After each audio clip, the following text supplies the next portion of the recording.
Hey YouTube, this is Fragments of Memory, aka the Armchair Philosopher. Last night I was having a discussion with two gentlemen I know. One of them, or both of them, are maybe a decade older than me, and I know them. I've known them for about 10 years. They're pretty good guys.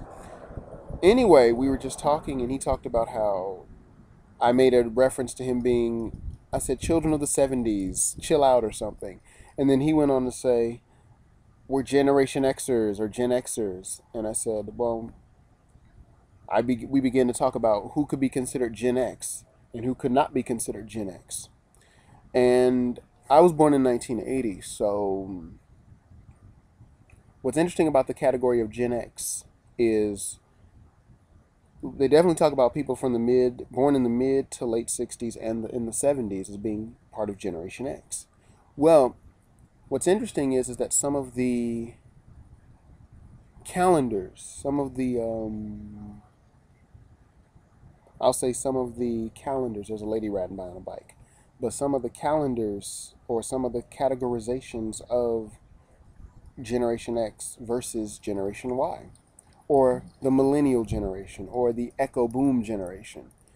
And right where I was born, I could either be a Gen Xer according to some social categorizations, or I could be a millennial.